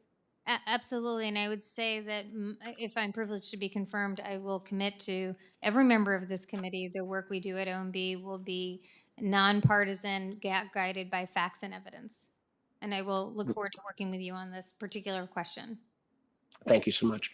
Another area that's bipartisan, I know from the previous Treasury Secretary, it was one of the areas that he regretted that we didn't, more fully address in the final package, and that is the whole effort of upgrading the technology capacity of the federal government. The Technology Modernization Fund, which President Biden has at least proposed, I believe $9 billion put in to make sure that we can upgrade our technology. Part of that ought to be at least $1 billion to the IRS. Some of us on this committee have different views about who ought to qualify for the stimulus checks going out. I strongly believe checks ought to go out. I think they ought to be targeted in a fair way. But part of the challenge is I have a lot of folks in my state, and I'm sure every senator can recount these stories, where there are still people, because they've not gotten their 2019 tax returns done in a timely way, that did not receive the benefit from the last set of stimulus checks because they haven't got everything validated. My fear is that there are already efforts to try to, by some up here, to take away that necessary long-term, I would call almost a capital investment in upgrading our federal government technology, with a particular emphasis on IRS technology. This will clearly come under your purview as OMB, and we're going to need a fighter to make sure that we all complain about some of the inefficiencies in the federal government. When our technology is 20 years old, we shouldn't be surprised at how poor some of our services are. Can you address that? I think not, because we have to just get through a lot of senators to make the 12 o'clock impeachment. Okay. I'll just Well, if you take it for the record. Thank you, Bernie. Thank you, Mark. Senator Scott. Sure. Thank you, Chairman Sanders. Thank you for hosting this hearing. Ms. Tannen, you, in the op-ed you published last year, you said now is not the time for policyholders to worry about rising deficits and debt as they consider what steps to take in regards to the coronavirus. So we're sitting now on we talked about this the other day, we're sitting on $27 trillion worth of debt, and the deficit going forward looks like it's going to continue, and we're starting to see long-term interest rates go up. They're still low, but they're going up. So what's your perception of how much debt we can have, and do you have concerns about the amount of debt we have and the fact that long-term interest rates are starting to move up? Senator, I would say I very much appreciate the bipartisan action in the Congress, amongst this committee in the Congress to address the COVID crisis. I also addressed the COVID crisis without contracting the economy by having pay-fors. I mean, it's been deficit financed, and that has been bipartisan, and the crisis continues. We should absolutely monitor interest rates. It is the case that interest rates have remained low in 2017, have remained low in 2018. And in fact, when we had relatively low unemployment, interest rates remained low. We obviously have to monitor that very carefully. We should also recognize, though, that the Fed has tools for high interest rates. It does not have tools for expansionary economic policies anymore. It's essentially can't lower rates anymore. It could increase rates. I do think it is incumbent upon all of us as policymakers to monitor these issues very, very closely.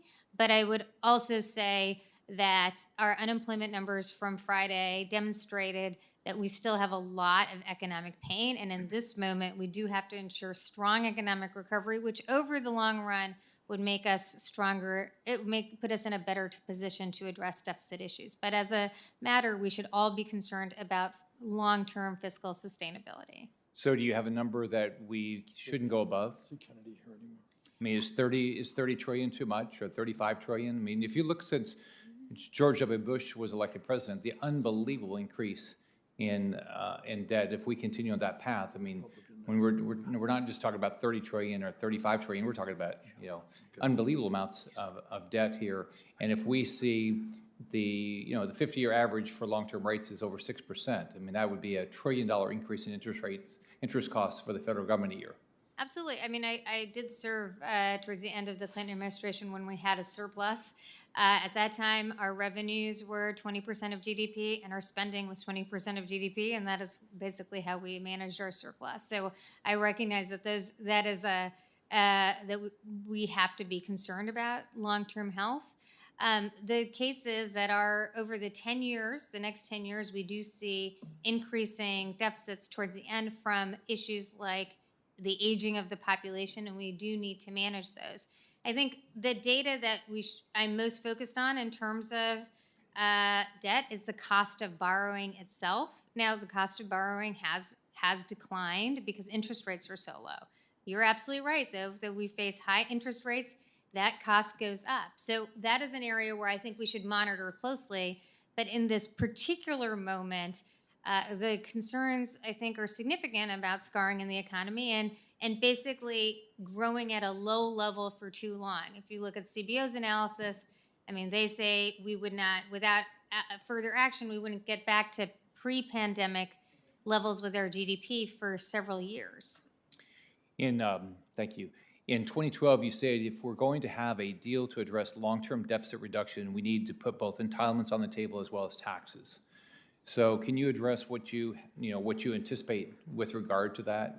The Medicare Trust Fund, the Social Security Trust Fund are going insolvent over the next few years. And so what would you do? So I would say just about my 2012 comment, that was at a time where people were not putting revenue on the tables. And so I was making the case that we should have revenue as part of the table, as part of the discourse. The president has proposed, as I said earlier, lifting the payroll cap to address Social Security solvency for families over $400,000. I think there are a range of ideas here. I do think we should recognize how important the benefit structure of these programs have been as a lifeline for needy families, particularly in this crisis. So as we think through how we address them in the long term, I welcome a bipartisan conversation about that. The president has his own proposals. I do think on the Medicare Trust Fund issue, Medicare Trust Fund was expanded, solvency was expanded dramatically by many ACA reforms, and there's many areas we can build out in that area as well. Thank you. Thank you. Senator Merkley. Thank you very much, Mr. Chairman, and greetings, Nira. Great to have you here. I'll try to get through a whole bunch of questions very quickly. Will you make sure that in the budget we fund the interagency task force on the reunification of families? Absolutely, Senator. And will you take a close look at rules the Trump administration put forward that were trying to undermine the Flores settlement agreement, which required the humanitarian treatment of children? Yes, we will absolutely look at those rules. Thank you. In the past, OMB, particularly the Office of Information and Regulatory Affairs, has really delayed rules. It's been kind of a place where rules go in and nothing happens. An example would be the vaping rule. And as a result of inaction for years, we had an epidemic of addiction and new forms, great for the tobacco industry, terrible for American health. We make sure that we don't have OMB become kind of the obscure pit that things fall into and we can never get them out again. Yes, and I think that is one of the reasons for the president's executive memorandum, which is to really have OIRA focus on general welfare, public good. Great. And also, I had experiences in the past where we appropriated funds for particular things. One was to rebuild villages that had been wiped out by dams on the Columbia River. We had worked with the Corps of Engineers to get the right language and so forth. Mr. Mulvaney then said, basically, I don't care about rectifying these historic wrongs. These wrongs, I'm going to just block the money from ever going out the door. Will you be fair to Democrats and Republicans alike on issues that have been passed by legislation? Absolutely, Senator, and it is my focus to not be concerned about the party affiliations of people asking questions and the need to properly appropriate and apportion funding. Thank you.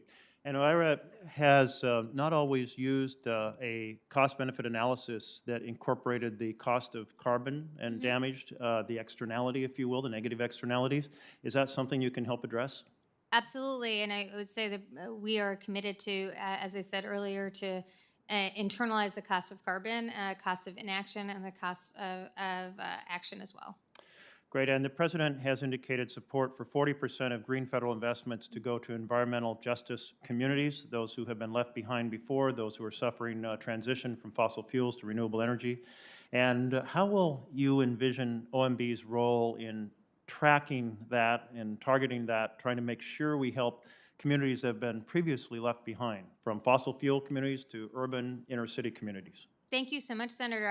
OMB will play a critical role in ensuring that we keep our commitment in how we're allocating those dollars and how agencies themselves are allocating dollars to make sure that they go to communities that have been left behind, tribal, as you mentioned, communities of color.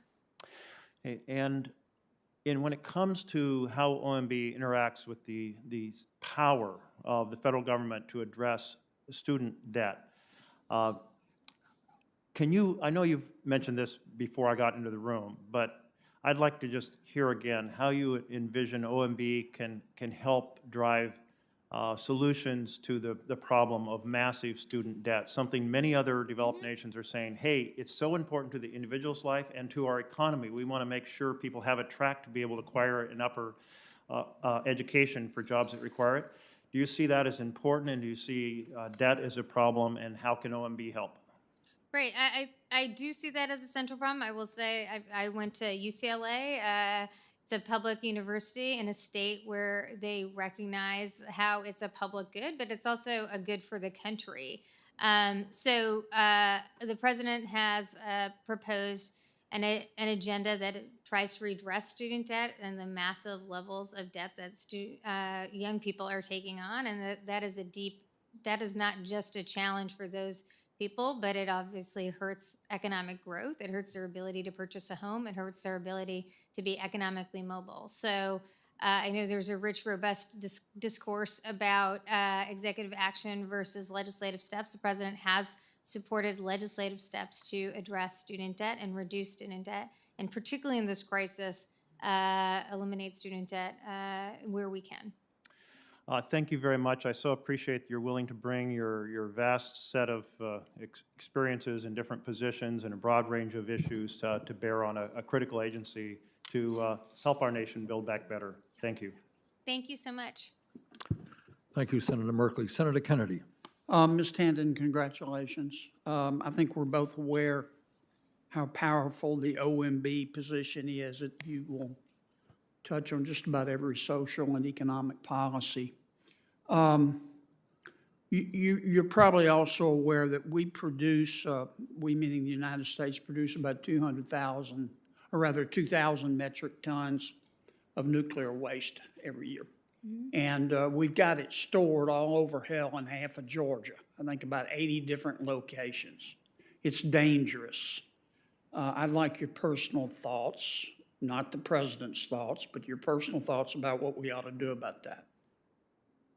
I've studied various issues like Yucca Mountain and other issues around nuclear waste. And I think the challenge around nuclear power, personally, my perspective is that nuclear power is cleaner. When we are thinking about greenhouse gas emissions, Yes, that's an ma'am, and option. excuse me for interrupting. Oh, I I'm hate sorry. to do this, but what do you think we ought, if anything, we ought to do about the nuclear waste being dispersed around the United States?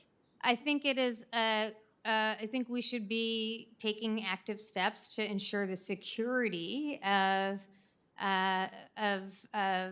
Anything nuclear else? waste. We want it to be secure. We can agree on that.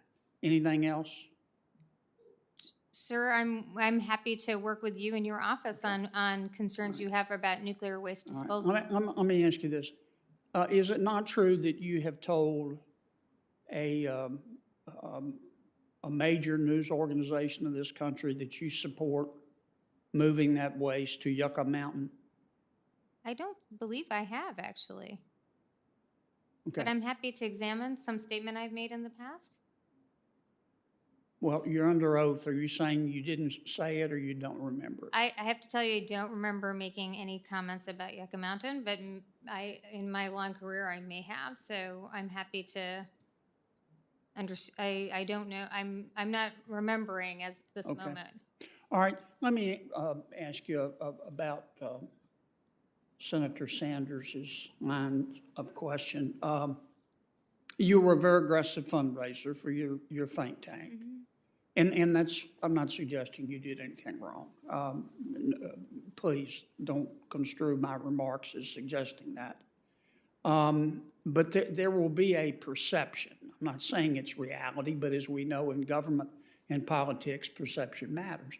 But there will be a perception that if you took Wall Street, given the money you raised from them, that if you took Wall Street, turned them upside down and shook them, you'd fall out of their pockets. How are you going to deal with that? I mean, when Wall Street comes calling and you're at OMB. Senator, at the Center for American Progress, we proposed a financial transaction tax. We proposed higher regulations of Wall Street. We proposed dealing with carried interest many, many, many years ago.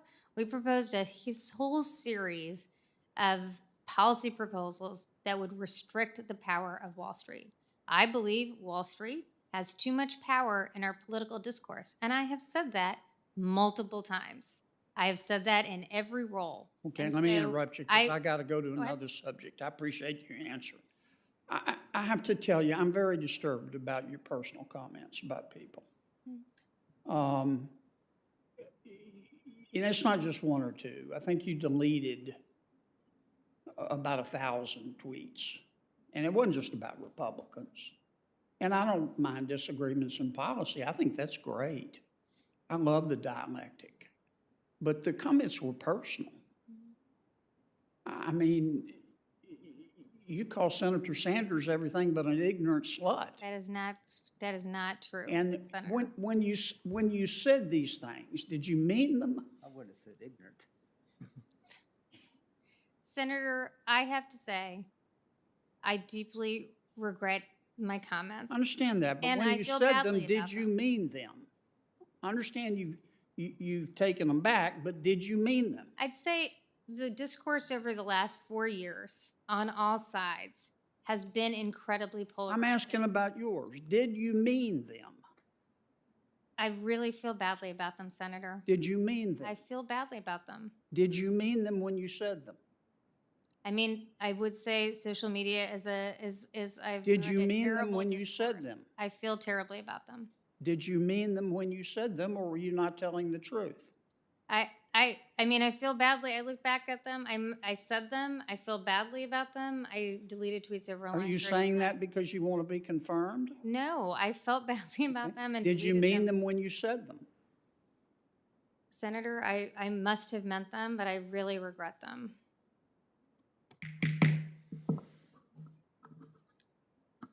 I want the record to reflect that I did not call Senator Sanders an ignorant slut. Okay? Thank you. I don't know how I should take that, Senator Kennedy, but Senator Kane. Thank you, Mr. Chair. Excited about your leadership. And to Ms. Tandon, congratulations. I have 6 questions that are susceptible probably to yes/no answers, really short. If senators of either party reach out to you or your office with requests for information, do you plan to respond to the extent possible in a timely manner? Yes. If the Government Accountability Office reaches out to you or your office seeking cooperation relating to congressional oversight of the executive branch, will you direct your staff to work with them in a timely and complete manner? Absolutely, yes. Will you respect the requirements and intent of the Impoundment Control Act and other laws that govern how the executive branch spends congressionally appropriated funds? Absolutely. Would you ever facilitate the withholding of congressionally appropriated funds for political purposes? Absolutely not. Do you plan to respect the expertise of the career staff at the OMB and follow the facts on OMB analysis? Absolutely, and I believe they are a great asset to the federal government and OMB.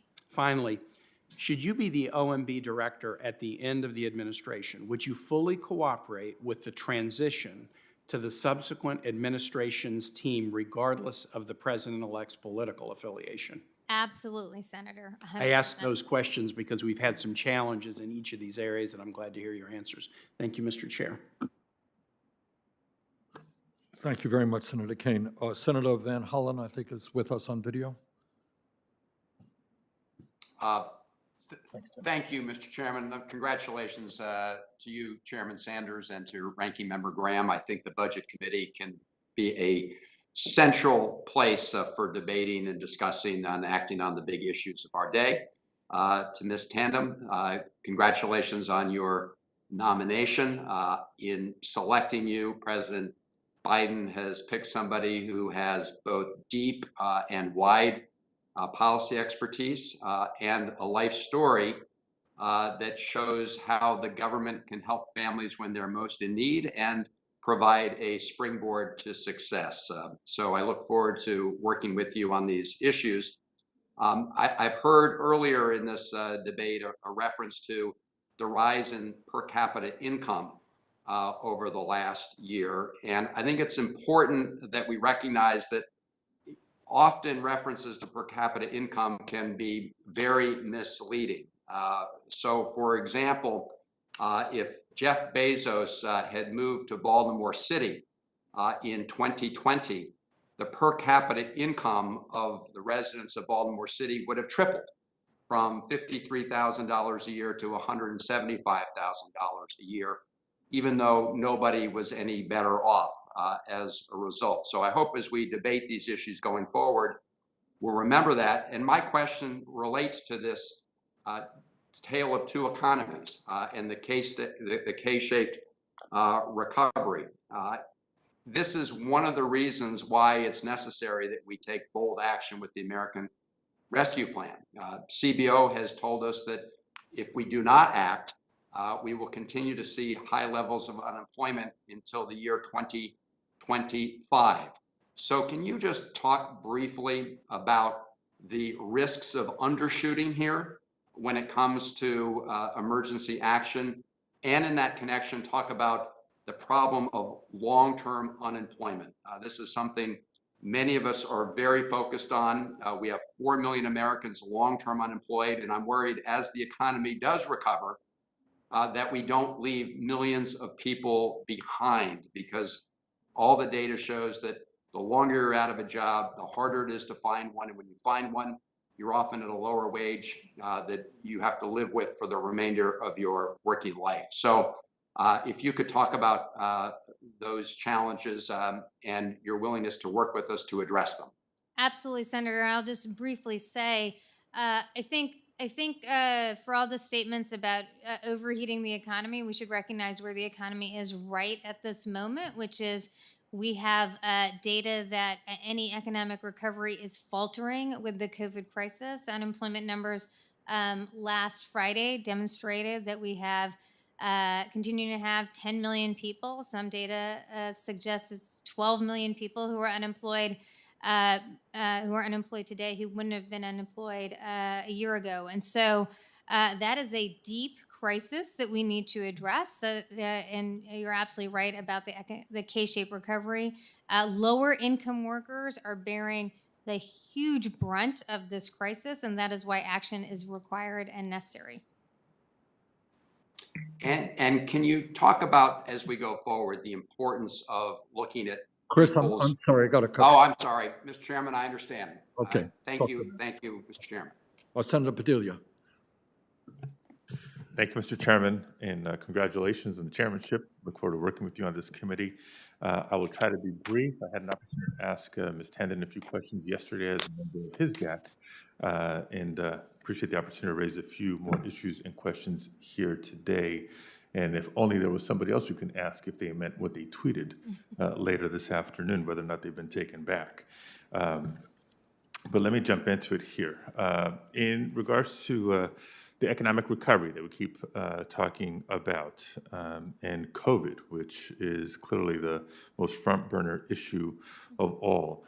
The state I represent, California, as you know, constitutes the 5th largest economy in the world and the largest economy of any state in the nation. The saying is that as goes California, so goes the nation. So we will not achieve a successful national economic recovery unless there's recovery in California. At the same time, California, and particularly Los Angeles County, has been the epicenter of the COVID-19 pandemic. And most people will agree, including most economists, that our economy will not recover until we get through the pandemic. I'll call your attention to a recent New York Times article about the equity in which vaccine distribution, or lack of equity, vaccine distribution has been made, and the consequences of that. So my question is this, Ms. Tandon, will you commit to leveraging the full resources of the Office of Management and Budget to help California get this virus under control, particularly when it comes to vaccine distribution? Absolutely, Senator, and I would just very quickly say that I think it's really important that the administration is taking the steps to ensure that federally qualified health centers can provide vaccines in places that are hard to reach, provide vaccines in places that communities of color are disproportionately impacted by, and that's really important. And community health centers are playing a vital role. I appreciate Chairman Sanders' leadership over many years on the issue of community health centers. Thank you. And Mr. Chairman, I'd love to submit this article for the record as well. Just one other question in the interest of time. Ms. Tandon, we often talk about immigration in moral terms, and we should. And I appreciate you sharing in your opening statement your life story and your family's journey. The 11 million undocumented immigrants in this country are part of the backbone of many communities and our economy as well. They are essential workers in many cases on the front lines of the pandemic, from farm workers to the restaurant industry to the healthcare industry and many other sectors in between. In my opinion, they deserve not just safety in the workplace, but dignity and a pathway to citizenship. But immigration is not just a moral imperative, it is also an economic imperative. I believe you're familiar with a 2016 study from the Center for American Progress, where you note that undocumented workers contributed $4.7 trillion to the United States GDP. And it's been estimated that undocumented immigrants specifically contribute $11.7 billion in state and local taxes and $12 billion in Social Security revenues annually. As our country works to recover from the pandemic-induced recession, at the same time that the baby boom generation is retiring in droves, it's clear that our nation needs the economic contributions of immigrant workers now more than ever. So, Ms. Tandon, as the Senate takes up immigration reform legislation in the coming months, will you work with us and bring the full resources of the office to bear in helping illustrate the significance of immigrants and their economic contributions to our nation?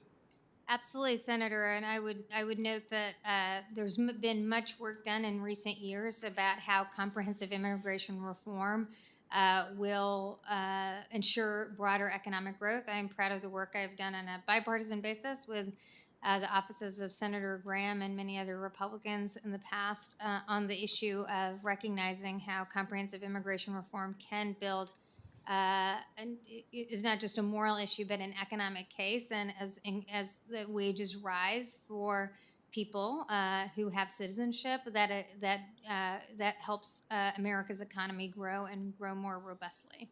Thank you, Ms. Tandon. Thank you, Mr. Chair. Thank you very much, Senator. I want to thank Ms. Tandon for appearing before the committee today. Ms. Tandon, your full statement will be included in the record. As information for all senators, questions for the record are due by 5 p.m. today, with signed hard copies delivered in the committee clerk to the committee clerk in Dirksen 624. Email copies will also be accepted due to our current conditions. Under our rules, Ms. Tandon will have 7 days from receipt of our questions to respond with answers. With no further business before the committee, this hearing is adjourned. Thanks, Ms. Tandon. Thank you so much, Chairman Sanders.